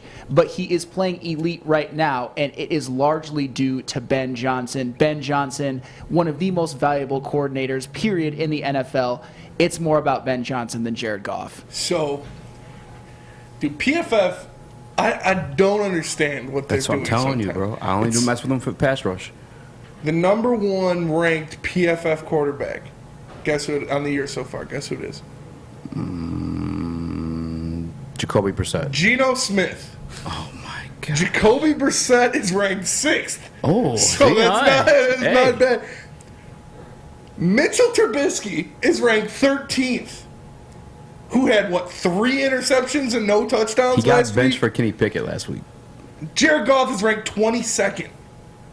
Per PFF? Per PFF, Jared Goff is the 22nd ranked. That is an absolute joke. I don't know. I don't care what your rankings are, you nerds at PFF. That is an absolute joke. The guy's leading the league in touchdown passes. He is top 5 in passing yards. Top five. It is, come on, he's 60% completion percent. Like, that's the grades or rankings? Like grades. Okay. Rankings, yeah. Position ranks by quarterback. Wow. NFL rankings. Geno Smith number 1. So Jacoby Brissett 6. Hey, I feel less bad than per PFF. Geno Smith's that guy. Don't let that fool you. You know, that is disgusting. That is disrespectful. Based on the numbers, based on what he's doing, Jared Goff should be in the top 10 at the very least of quarterbacks so far this year. I don't think he's a top 10, or he should be a top 5. I don't think he's a top 5 talent, but based on his production, he should be there. That being said, it is Ben Johnson. Like, Ben Johnson unlocked the swag unlocked of Jared Goff. Like, he turned him into this, like, Frankenstein's monster. Like, this is Ben Johnson's offense to a T. He tailored this around Jared Goff so Jared Goff would look great. Look what he did with nobodies in that offense last week. He made them look great. He brought back T.J. Hawkinson out of the gulag and had him out there balling. Like, he's got Jamal Williams with the most touchdowns in his career through this many games. Like, He's on pace, I think, to beat Barry Sanders' record. Yes, he's on pace to score a ridiculous amount of points. Like, this is Ben Johnson being the puppet master, being the master of games, going around doing things. That being said, Jared Goff is having a great year. The guy's on pace to throw 44 touchdowns. Like, I don't think that's going to happen, but that is the pace he's on. And PFF having him at 22 in between Cooper Rush and Daniel Jones is just disrespectful. That's wild. Stop it, PFF. Like, you need to put some respect on the guy's name at least. Oh man, Like, you just ruined that for me. He's having a good year. I can never watch that video again. I'll watch that video every day. No, I'm just kidding. I can't now. Thank you. Because I just see you. Shut up. JB Smooth. Who deserves more credit in reviving this Detroit Lions offense? Is it Ben Johnson or Jared Goff? Well, I mean, they each go hand in hand, but honestly, it's Ben Johnson 100%. I mean, without him, Jared Goff would not have the numbers, as Spencer just said, all the numbers rating him basically a top 10 QB, if anything. I mean, tied with 11 touchdowns. I mean, I believe it's, 7th in passing yards, something like that, around there. Yeah. 70%. Higher than that. I think he's top 5. Damn near 70% QBR rating. Yeah. And if you've seen what Ben Johnson did last week with the scrub, the FedEx employees we had out there pretty much, I mean, you got to give him his credit. It's Jared Ben Johnson 100%. Jared Goff's 3rd in passing yards. See, look. Yeah. Ben Johnson 100%. Yeah. I'm 100% with you guys. I don't think the question's even close, but I know there's a lot of you guys. Not a lot of you guys. I don't want to insult our listeners, but there's people on Twitter, saying you people, saying Jared Goff for MVP, all that good stuff like that. And he is having a phenomenal season, but like let's be real. Jared Goff is still Jared Goff. He's still the gentleman you saw last year. He's still the gentleman that Sean McVay got rid of. Ben Johnson's the guy. I can't make any of the points that you guys didn't already. Yeah. I think we saw last year. I think we saw when Sean McVay gave him up. Like, Ben Johnson's the man. That's why, like, last year when we kind of like, not last year, but yesterday we kind of tiptoeing around the, do you guys still want to draft the quarterback conversation? I was like, yeah, I'd still be down. You know what I'm saying? Because I think Ben Johnson can make it work. That's the key, though, is Ben Johnson. And the conversation didn't go. It's like, do you think Ben Johnson could do this with another quarterback? Mm-hmm. Yeah, I do. I think Ben Johnson could do it. You give Ben Johnson Matt Ryan. You give Ben Johnson, guys similar to Jared Goff's ilk. You put them in offenses like this. You sit them down. You build an offense around them. You execute it at this high of a level with this great of an offensive line, with the weapons that he had to start the season, like Amon-Ra St. Brown and DeAndre Swift. Yeah, you can do this with another guy. That being said, Jared Goff is the one doing it. Jared Goff is going out there and he is putting that thing on the table. He is throwing the most touchdowns in the NFL. He is throwing for the 3rd most yards in the NFL. So it is great to talk about how you cater the offense or how you do that. You still need someone to go out there and execute. Mm-hmm. You still need someone to go out there and hit those passes, hit those balls. Make sure they're making the throws when called upon, putting the ball in the right spot. So I will give Jared Goff a lot of credit. As much as I think Ben Johnson is orchestrating this offense, is doing this, Jared Goff is going out there and he's executing at a very high level. 100%. And I'm trying to go back to 2021, see where the Lions ranked in rushing offense, and it was not in the top 10 that they are now. It was 110 yards per game last year versus, was it like 160 now? Yeah. You know what I'm saying? Like, that's kind of an example of that, too. This is Ben Johnson. And you heard Dan Campbell say at the beginning of the season, what's a quarterback's best friend? Run game. A run game. When do we see Jared Goff at his peak? When he has a run game. Play action. action. Todd Gurley, had that, that play action, opening all that stuff up. I love Todd Gurley. R.I.P. That's sad, man. Todd Gurley was a freak of nature, dude. I think you have because you won a fantasy championship because of him, right? Yeah, that's why you're in love with him. Todd Gurley was giving me 40 points a week, bro. Like, yeah. Go ahead, Sam. 2018, Todd Gurley, best running back in the NFL. By 2019, he was cooked. It's unbelievable what happens with those running backs. And I just wanted to clarify one thing. When I talked about the last 4 games of last year, I meant starting with that and into this year. Ever since then, the last games Jared Goff has played, the last 8 games, 20 touchdowns, 5 interceptions, which is elite. I just wanted to make that clear. I'm not sure if I did. Jen has a bar about Todd Gurley. What is it? Ethan's run game, or say I run game like I'm Todd Gurley or something. Oh, yeah. It's on. I was actually just listening to that song on the way home. But I'm curious what the people in the chat to say, because I know a lot of you guys are Jared Goff. Oh, 80% Ben Johnson as of now. It makes sense. I mean, that's the realistic vote. 100%. It's because as much as we are, like I said, all due credit goes to Jared Goff. He is going out there. Yes. He is executing. He is performing at a very high level. You can have everything in front of you, but you need someone to take advantage of the position they're put in for it to actualize as a real offense, as real threats on the field. So it is Jared Goff going out there and taking care of business, but Ben Johnson's giving it to him on a silver platter, 100%. And I mean, and kudos again, like you said, to Jared Goff, following through and executing those plays. It's kind of like what we saw out of Tua in Miami. Nah, not Jared Goff's doing that. No, but like you see, Sam's favorite stats are the Tua wins, where he throws for 150 yards and touchdowns, still get the wins. Yeah. And then you give him Tyreek Hill and Jalen Waddle, and dude's going for 400 yards. Like just one time. Yeah, but still. Yeah. You wouldn't see him doing that 2 years ago or last year. For sure. Yeah, I think that's a good question too. No, Mike McDaniel's still I feel like a great play caller, but I feel like obviously having Tyreek Hill and Jalen Waddle on your makes it a lot easier. Yeah. So run fast. Yeah. Run fast down the field. Or don't run fast. Take one step behind the line of scrimmage and then run fast. Like it makes it a little easier when you got that kind of speed. This guy's brilliant. Like, Ben Johnson did it with Tom effing Kennedy and Josh Reynolds. Yeah. He scored 45 points with Tom Kennedy and Josh Reynolds. Obviously, T.J. Hawkinson. Yeah, put some respect on his name, man. T.J. Hawkinson was the biggest factor of it. But, like, if your wide receiving core is Jalen Waddle and Tyreek Hill or Tom Kennedy and Josh Reynolds, like, one of those things is a little highly touted compared to the other. I'll tell you what, we lose Ben Johnson, I'm going to need me some SMA. Yeah, for sure. If we lose Ben Johnson, or if we just keep losing offensive pieces, you might need someone to talk to.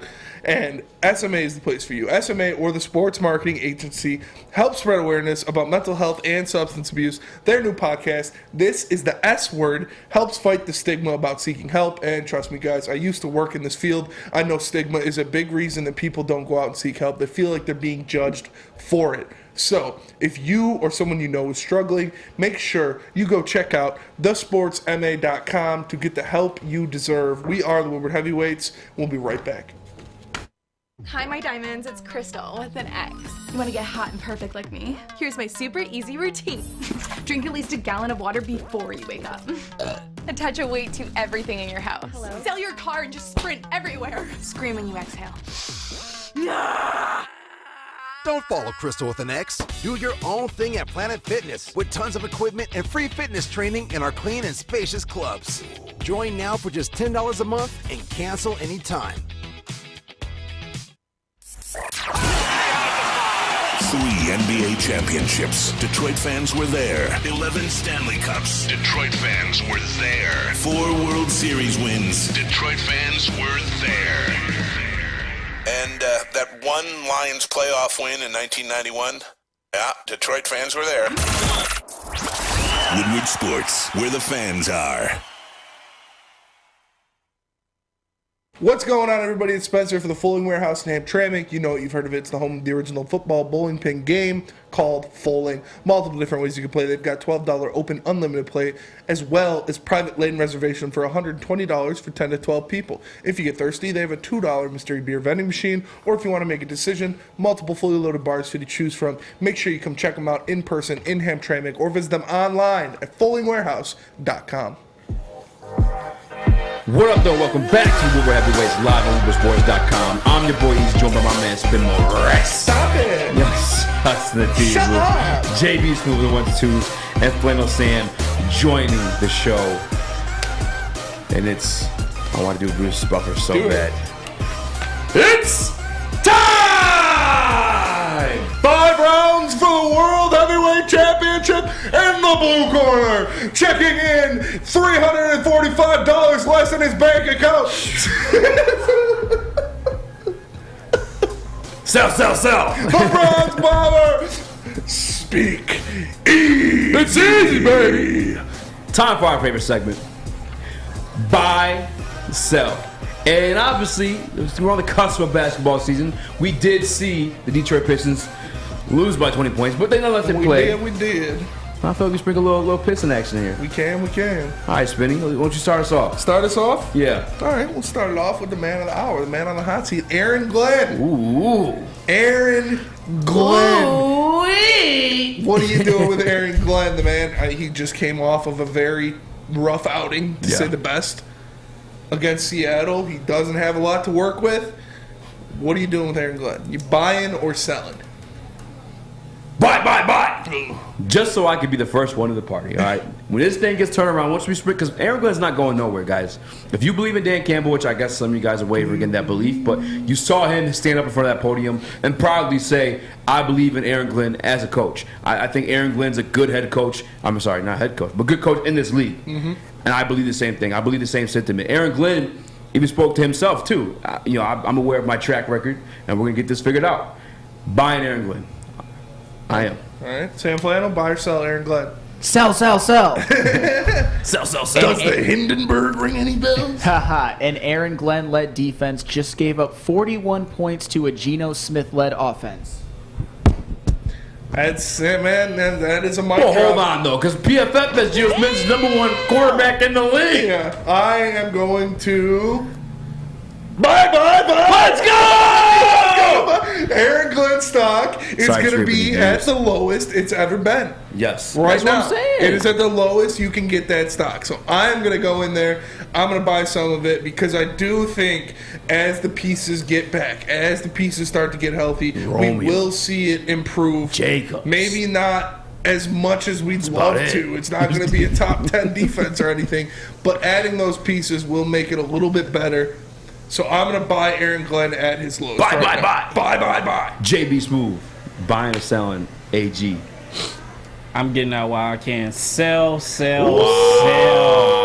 am selling. It's a defense that doesn't have any defense. As Flannel Sam said, you gave up, over 45 points to the Seahawks, the Geno Smith-led Seahawks. Everyone thinks there's going to be huge, major change to this defense, going to be a huge overhaul. No, nothing is going to change. It's going to be minor, and I'm telling you right now, AG will be coaching for his job the next couple games. Ooh. Do I let Sus? No. What? Oh, okay. All right, no, Sus, go ahead, man. Yeah. Go ahead. Just don't creep us out. Buy or sell? I buy because he's cute. Yo. Not at all. Hey, yo. Listen, what do you do with penny stocks? You always buy. You always buy penny stocks. I'm buying stock. I think it can't get much worse. And if it is, then I lost some money and I'll get it back somewhere else. Truth be told, but no, I agree. I think the defensive personnel just isn't it, and that he deserves more time. So I'll give some more leeway, and it helps that the stock is a penny stock. If it was $1, if it was a Bitcoin back when it was at the moon, I wasn't buying into that. But fair. Pennies right now, give me that. Okay. Okay. Spinning that one for you. All right. It might be the same answer. Kirby Joseph, you buying or selling? I mean, it's tough, man. The guy is a rookie. He did get torched. He did, Sell! As much as I think, I talked about watching him when he was at Illinois, seeing him up close in person. He's a good player. He'll get around to it. I think he'll eventually become a piece. Hopefully we can use, but not this year. It's not going to be this year. It's not going to be this time. It's not going to be in the role in the defense right now. So I'm going to sell Kirby Joseph for the short term. I'll buy back in the summer. Okay. Flannel Sam, Kirby Joseph. Are we talking this year or his Right career? now. Right now Right for now. this year. I Stock's gotta low. go Stock's low. sell. Because he's just not ready to play right now. It was apparent on Sunday. He needs a year of honing and practicing. And when he was out there, it just looked ugly. And I don't see that getting better this season. But for the long term, I think he's gonna be all right.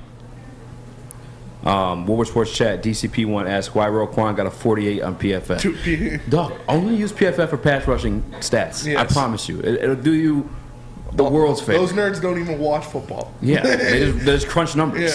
Yeah. There's no time. Oh, I guess they had to watch football. I guess with those grades a little bit. JB Smooth, Kirby Joseph, you buying or selling? I guess I'll buy for right now. I guess and it's for the long term of what Kirby Joseph could turn into, not as of right now. Because I still see potential in him. He just, as you guys said, he needs that year of just being around all these other competitive athletes and getting some skills from them to actually showcase himself out there on the field. Yeah. So I'll buy for the these penny stocks as of right now. I'm with JB. Buy. I'm not gonna scream it, but he's a rookie. He's in his first year. I remember back to Darius Slay, his first year, getting torched. People, calling him a boss. This is what fans do. We overreact, right? Mm-hmm.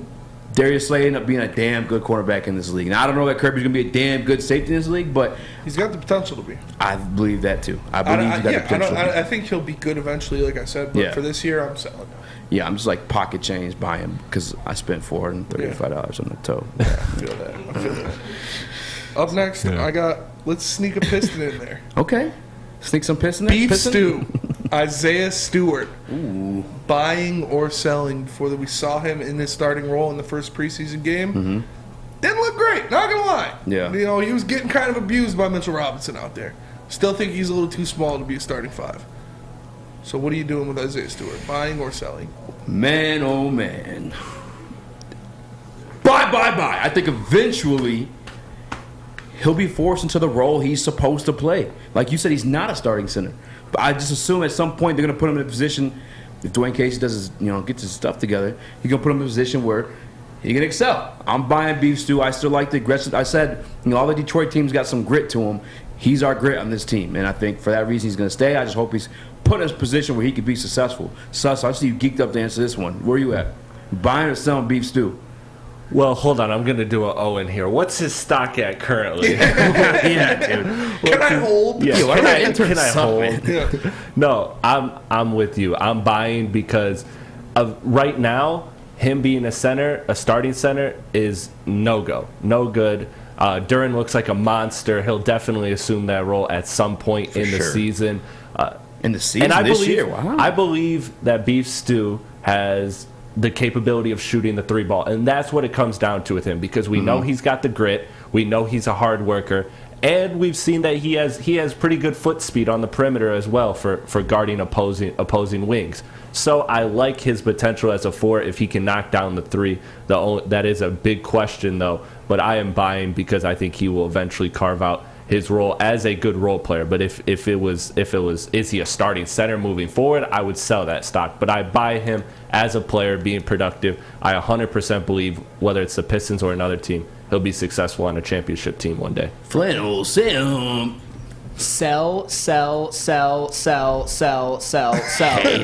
man's rich. Hey, look what the Everything. Pistons just did. That shows you how they feel about Isaiah Stewart. Between the end of last year and the draft this year, they acquired Marvin Bagley, Nerlens Noel, and Jalen Duren. That tells me that they don't believe in Isaiah Stewart, or they at least have some questions. Isaiah Stewart is too small. He still hasn't shown that he can hit a consistent three, and I think he's being a little bit overrated by the Detroit sports fans who always fall way too in love with the grit guy who doesn't have a lot of talent. I am selling Isaiah Stewart. He will be out of the rotation by the end of the year. Okay. Ooh. JB. Damn, Flannel Sam just killed everything for me right there with that. But I think I'm serial killer. I think I'm gonna buy still here with beef stew. Just buy. I think I still have a little bit more faith in him. Like I'm trying, as Flannel Sam said, I'm one of those Detroit, faithfuls that fall in love with these players that you want to see shine, and I hope Casey can put him in a position to where he can, because Duren is actually on his way, as Sus said, to be a starter pretty much this season. Yeah. So I just want to see his skills showcase it, and hopefully Casey can do that this year with him. Sell. I'm selling beef stew. I think, like you said, I don't see him as a center in this league. He's too small. He gets bullied by guys in the paint. I want Jalen Duren to start game 1. I want him to be the starting center of the Pistons team opening night. Wow. Beef stew, I think, at his best on a championship team, he's the second big off the bench. Yeah. And so right now, with how high his stock is, with how high, he's got this jump shot. He can play 4 or 5. Sell that ish. I'm sorry, Beef Stew. I like what you do for the team. You do play hard defensively. You play hard rebounding, but unfortunately, playing hard isn't the only thing that works in the NBA. So I'm going to sell. I think Jalen Duren, Nerlens Noel, and Marvin Bagley, maybe not Nerlens Noel, but Jalen Duren and Marvin Bagley will both for sure be getting more minutes than Isaiah Stewart by the time the year's over. Damn, that's a... Don't you guys forget that one. Hold them to that one. I agree with that. I mean, it should be that way. Would you trade him straight up for Draymond Green before he tells about No. All right. Definitely not. Just had to ask. Definitely not. But, if... Trade him in a second for Draymond. I'm joking. Pistons are coming back. Red Wings are coming back. You might be out on the town, going out, seeing the game, taking a loved one out, getting some food. And if you want to do that, you want to be looking your best. And a place that you can look your best is Lady Jane's. They'll come in and they'll get you right. Because as you know, we broadcast this show live from the headquarters of Lady Jane's Haircuts for Men in Birmingham. It's definitely awesome when I get off the show. If I want to sit down, take an inch or two off, maybe clean up my dead ends a little bit. I can sit in one of those chairs. I know my girls, Alyssa or Bethany, will take care of me. I highly recommend you get into a Lady Jane's Haircuts for Men near you and let them treat you like a king as well. They're open 10 to 8, 7 days a week. You can walk in anytime, and before you know it, your hair will be game ready. So like I said, man, get into a Lady Jane's, open 10 to 8, 7 days a week. No appointment necessary, because at Lady Jane's, it's wicked awesome. We are the Woodward Heavyweights. We'll be right back. The sports marketing agency would not be who we are without great community partners like Higuera Health and Carol Zaniga. It's an awesome opportunity to partner with your organization. Higuera Health is a comprehensive behavioral health organization. We serve children through older adults with mental health, substance use, and developmental disabilities across Western Wayne counties, and really excited to now be in downriver communities as well. Give us a call at 734-458-4601. You don't have to go to the beach, man. You don't have to get your butt crack full of sand. You just need a little chili peppers, man, to get that glowing beach chili peppers tan. Woo! With 26 locations in the Metro Detroit area and more coming, Chili Peppers Tanning is where you'll find the cleanest salons in the D. Join the Pepper Club for the best deals on unlimited tanning. Head to chilipepperstanning.com. You just need a little chili peppers, man. Hi, it's Chris here. If you're feeling out of shape, you're laughing me up, and overweight, Custom Health Centers can take the willpower out of weight loss. Whether you need to lose 20 or 120, Custom Health Centers will help you do it quickly and safely. Go to CustomHealthCenters.com or give them a call today at 844-789-THIN. Once again, that's 844-789-THIN. Check them out. Check them out. What up, though? Welcome back to the Woodward Heavyweights. I'm your boy Eazy, joined by my man Spin More Rats. What up, though? Live on WoodwardSports.com as always. Join the discussion in the Woodward Sports chat. We got my man Young Sus in the TD booth, JB Smooth on the ones and twos, and Flannel Sam. But I want to carry on a little bit more fun myself. The segment's fun. Yeah, it is. Sadiq Bey. Ooh. You buying or selling? I'm interested because, man. Bye. I'm buying Sadiq Bey. I think the pressure will be taken off of him because you added extra shooters. You've added guys on the outside, so he doesn't have to be the only one they're looking at. He doesn't have to be the only one going out there and knocking down long-range jump shots. I'm going to buy Saddiq Bey. I think he will improve this year. You know, the guy was up in the mountains doing his Pilates, doing what he needed to do. Pilates. So I'm excited for Saddiq Bey. I think he will go outperform what he's done. We talked about, you know, last year he averaged 34.5% three-point percentage on about 7.5 attempts per game. So I expect those attempts to go down a little bit and the percentage to go up. So I'm going to buy Saddiq Bey. Young Sus. Buying and selling Saddiq Bey. I'm buying. He is going to be a high-level starter at the end of the season. 100%. He's going to be one of the premier forwards that's not on an all-star team by the end of this season. I think you saw flashes of both things in season 1 and 2. You saw good defense in season 1. You saw better shooting in season 2. And overall, the theme with him has been consistency. But the way to fix that is by being a gym rat, and that's 100% what we know he is. And like you guys said, more shooting, just more talent, more playmaking, more everything on this roster will make it easier for him. Because, I mean, let's be honest, we were giving him the ball like he was Paul Pierce last year and saying, go make something happen from the elbow. Like, it was just really weird at times that he was our absolute primary scorer. So with a more well-rounded system, more talent around him, he's definitely going to benefit. And he understands that this is the year where if he balls out this year, he can start talking that contract extension next year. And then you can start to, you know, pay him the bag. Flannel Sam. Bye. Bye. As enthusiastically as I sold Isaiah Stewart is as enthusiastically as I am buying Saddiq Bey. And one of the reasons is he has room to improve. Last year, he was more streaky than a consistently good shooter. He was 34.5% from 3 and under 40% from the floor. That means you have room to grow. He just has to not have as many cold streaks, and I think he will because he's not asked to be the only person on the team that can really be a threat as a shooter. They now have Alec Burks and Bojan Bogdanovic. That takes pressure off of Saddiq Bey. I think he's going to maybe take a few less threes a game, but knock them down, maybe even at a 40% clip this year. Buy.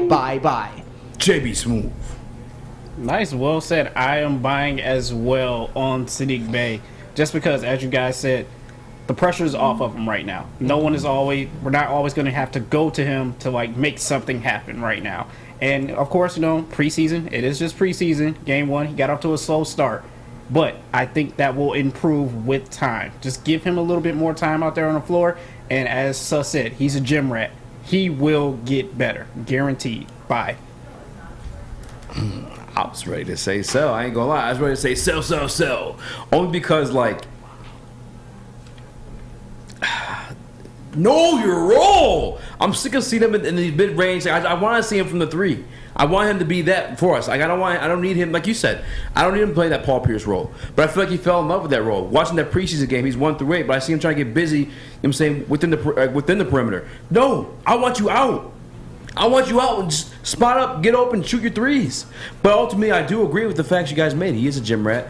You do have other talent around him that may force him to, you know, play that role. But I feel like he's almost fallen in love with that. I even saw it in the summer league too, last year's summer league. He just, I don't know, man. I want him to play his role. I don't want him to do anything extra than what he's like best at, and which I feel like is a shoot from that 3, spotting up and just doing what he does. But I feel like he's fallen in love with that Paul Pierce role he got a little taste of last year. Mm-hmm. I mean, that 50-point game I don't think helps either. No, it definitely doesn't help, but it shows you that he can do more than that. Show us. So, I mean, if he's getting chased off the 3-point line, I don't mind with him.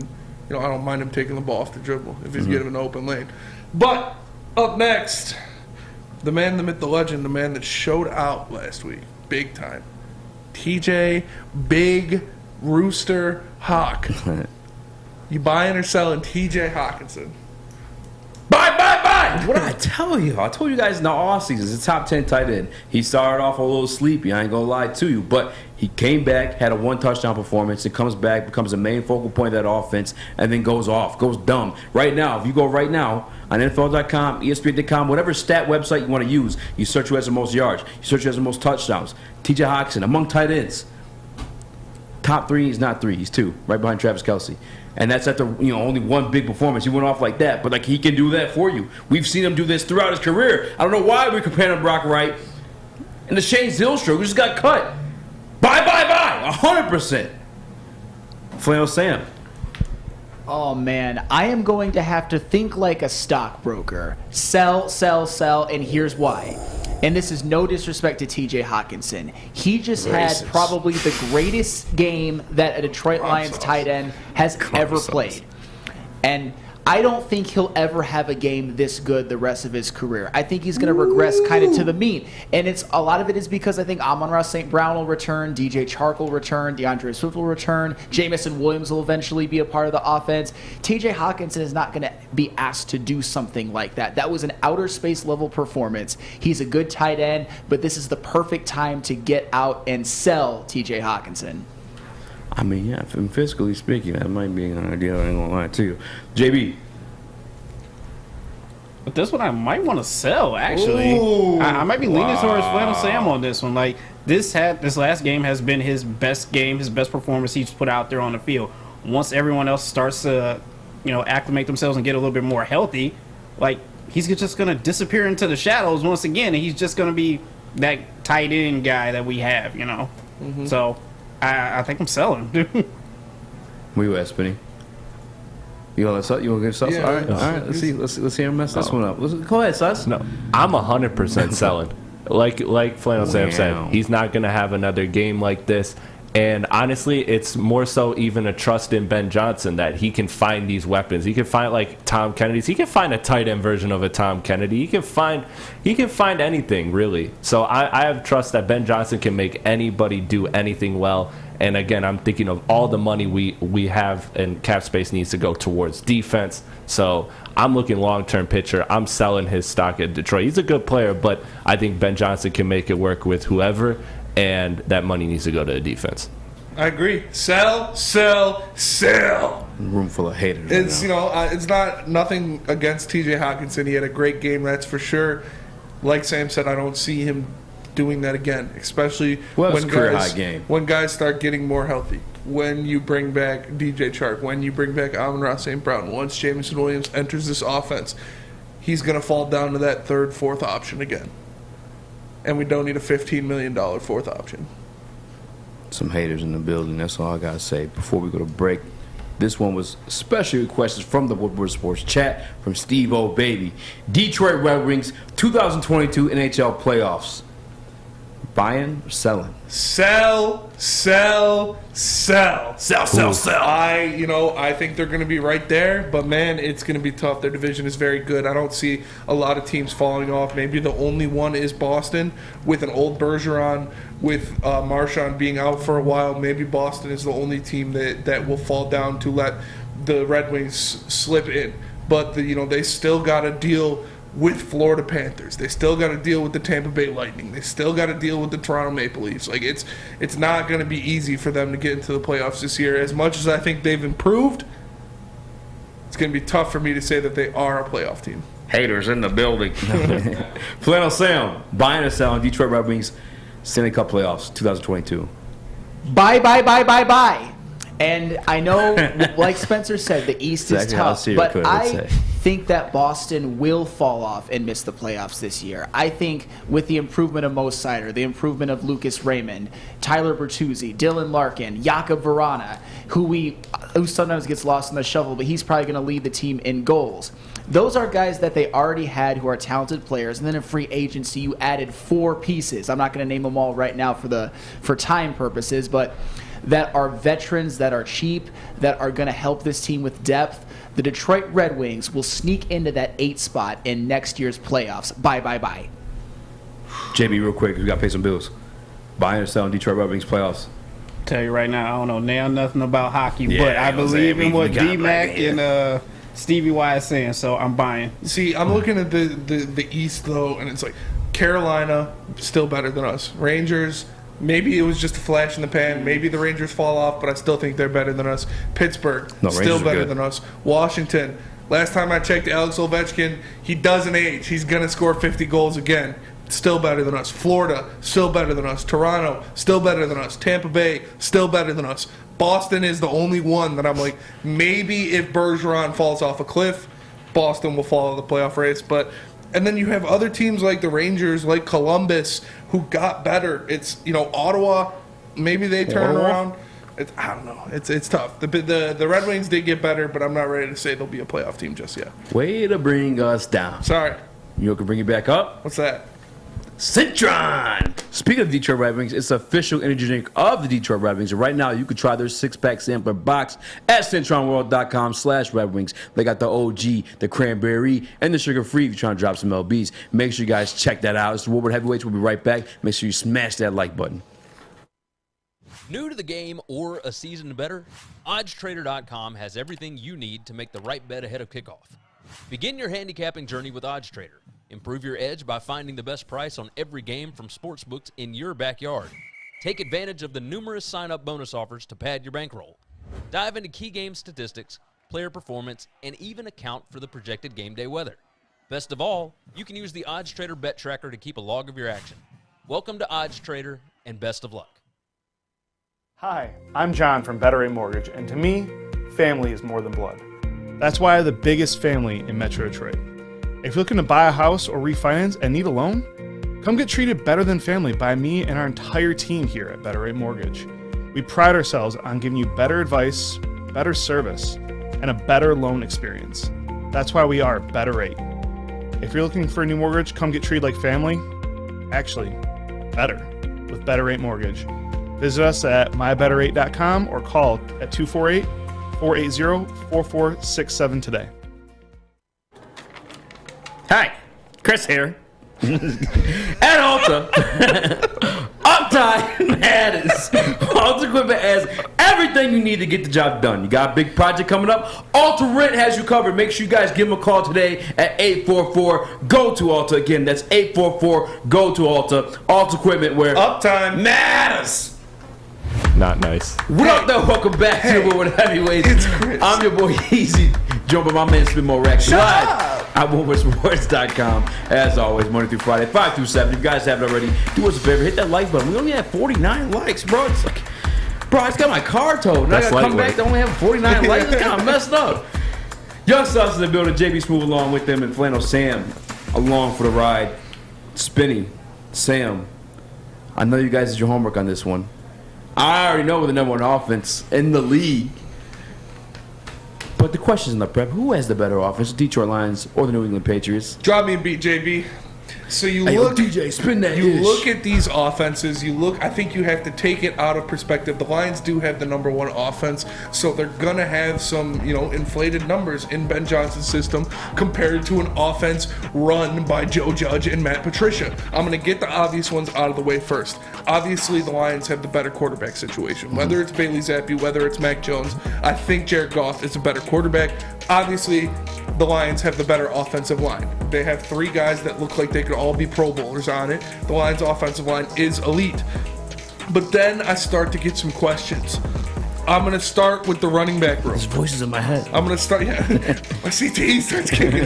I'm going to start with the running back room.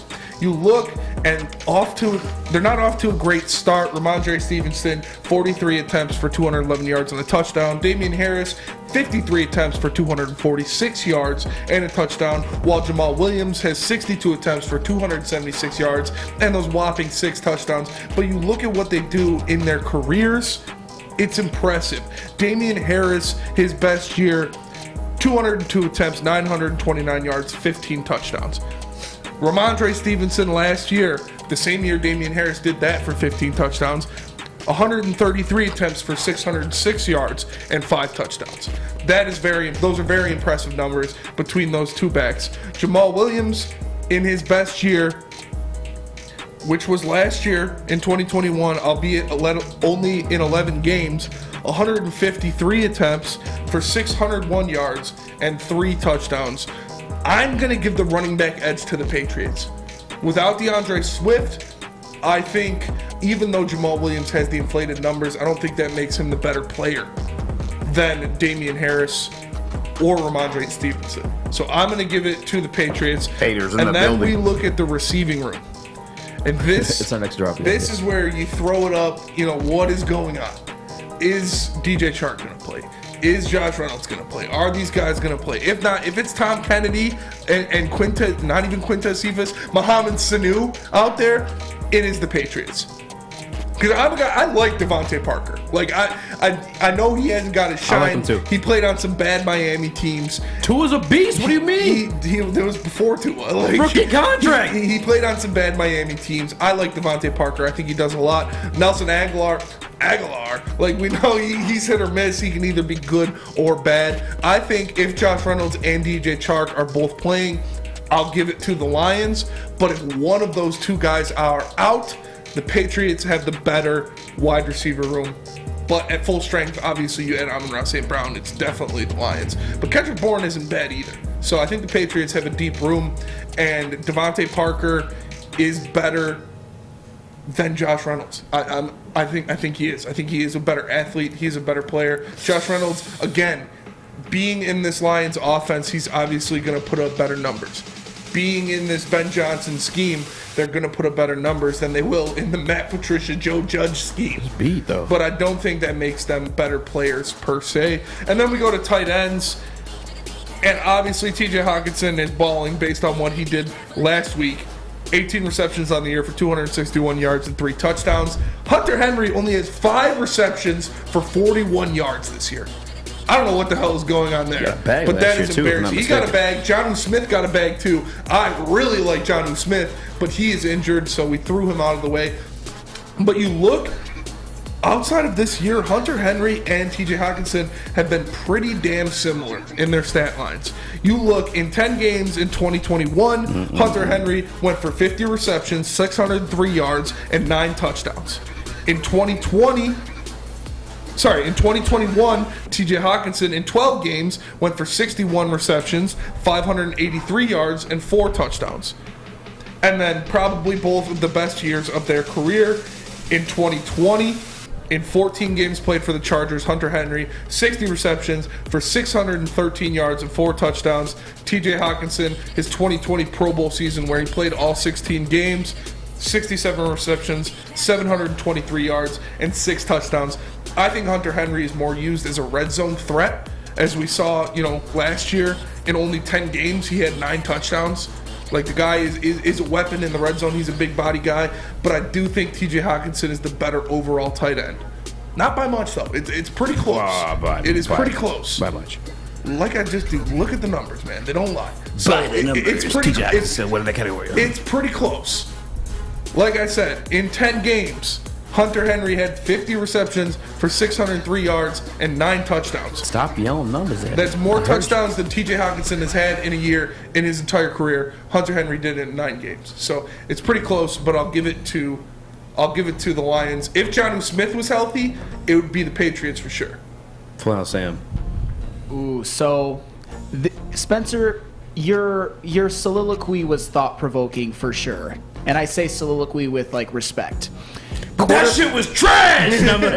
We'll start with quarterback. Quarterback, obviously, I got Jared Goff over Mac Jones and Bailey Zappi. Mac Jones had a pretty good rookie year. I think was a little bit overvalued, and he started this year off trash, and he's probably not going to play. And offensive line is obviously another one where it's Lions. Lions have one of the best offensive linemen in the league, and the New England Patriots have a decent one, but I'd say middle of the road in the NFL.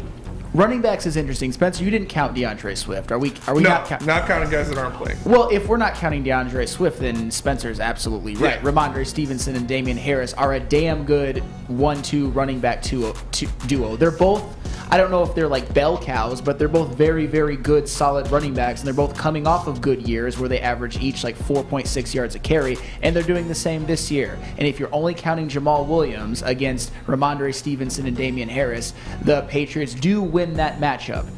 Now, where it gets dicey is wide receiver because it all depends on who's playing. I think a fully healthy Lions wide receiving core is slightly better than a fully healthy Patriots wide receiving core, but it's close. I agree. We're talking about Amon-Ra St. Brown, DJ Chark, Josh Reynolds, and Jesus, who am I forgetting? Amon-Ra St. Brown, DJ Tom Chark. Kennedy, Khalif Raymond. I think DJ Chark's healthy this game too, isn't he? Practice today? I think he had limited practice today. Okay. Well, we go against like Jacoby Myers, Kendrick Bourne, Nelson Aguilar, and Devontae Parker. Man, that is... Jacoby Myers is good too, but he's hurt as well. He's hurt. So, shoot. I think Amon-Ra St. Brown is the best overall player out of all of them. But I might have to go with the Patriots on this one. I know. Call me crazy, but Devontae Parker, in parts of his career, especially with the Dolphins, was, I believe, a true number one receiver. He didn't have great offenses surrounding him. And Nelson Aguilar and Kendrick Bourne they're solid and serviceable. And at some points, they've even been better than that. They're nice wide receivers, although not stars. Although, are we counting Jacoby Myers? That's the big question. No, we are not. All right, if we're not counting Jacoby Myers, but are we counting Amon-Ra St. Brown and DJ Chark? No, we are not counting Amon-Ra St. Brown for sure. All right, so... The other two, I don't know. If they play, yes. If not... All right, Patriots. I was only counting people that played. Patriots then for that. In tight ends, I'm going to have to go with Lions on that one because Hunter Henry has been a no-show this year so far. He's been a good tight end in the past with the Chargers and the Patriots, but this year he's done nothing. Jonnu Smith, to me, Jonnu Smith has been kind of a bust signing for the Patriots. They gave him a bag. Great. He didn't do a lot last year. I thought he was going to be really good with him, too. Yep, and he's been hurt this year, but he's also not done much when he's played. Weren't they supposed to be the modern-day Gronk and Aaron Hernandez? Yeah. They've fallen way short of those expectations. And TJ Hawkinson, although he's not a great tight end, he had a great game, and he's put up numbers through his career. He's been a Pro Bowler. He's on pace for an 1,000-yard season this year. I'm not sure he'll get it, but still, I would go Lions for tight end. Sapper 18, Woodward Sports Chat. Comment of the day: 2 things to live by. Never get involved in a land war with Asia. And never draft a tight end in the first round. Facts. He's got good points. Can't argue with that. And yeah, I agree with Sam. That's why I have my same thing. Quarterback Lions, wide receiver Patriots, running back Patriots, tight end Lions, offensive line Lions. Well, I can't disagree too much with you guys, but I'm guaranteeing we're disagreeing this next segment because we are power ranking our best current Detroit athletes. Yes. But not before you tell us about Guardian Alarm.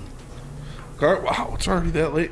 Guardian Alarm. Time flies, we're having fun. Gives you peace of mind. Hi, Keeps I'm you Chris. safe. Whether you're at home or on the road. If you don't want sus breaking into your house, all you got to do is call Guardian Alarm because with their 24/7 local monitoring, they'll make sure the things that are important to you stay safe. All you have to do is call 1-800. Stay out. That's 1-800. Stay out, sus. Call them right now. Let them know Woodward Sports sent you. We are the Woodward Heavyweights. We'll be right back.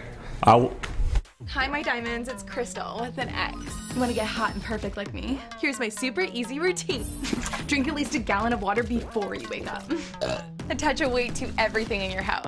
Sell your car and just sprint everywhere. Scream when you exhale. Don't follow Crystal with an X. Do your own thing at Planet Fitness with tons of equipment and free fitness training in our clean and spacious clubs. Join now for just $10 a month and cancel anytime. It's a great day to get some Centron in your life. Okay. There it is. Centron, here we go. Gotta grab the cranberry. Oh wait, it's 2 for $4. Gotta double up with the classic as well. Centron World, baby. Centron, available at select Krogers, and if you wanna know how, go to @CentronWorld.com. You get dope like me. You know what? Why wait?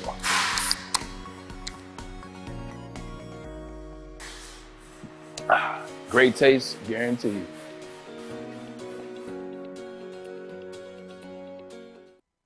Depends. Big Frog, right now. Big Frog is giving away free Woodward Sports t-shirts. That's right, a free Woodward Sports t-shirt all month long at Big Frog. All you have to do is come in, tell them we sent you, and they'll print you out one on the spot. So make sure you go check them out at Big Frog in Novi, or visit them online at bigfrog.com/Novi. What up, though? Welcome to the final stretch of Woodward Heavyweights live on WoodwardSports.com. Every day, Monday through Friday, from 5 to 7. We got JB Smooth on audios and Young Sus and TD Booth. Ooh, pick them tomorrow. Pick them tomorrow. I will not be in that suit.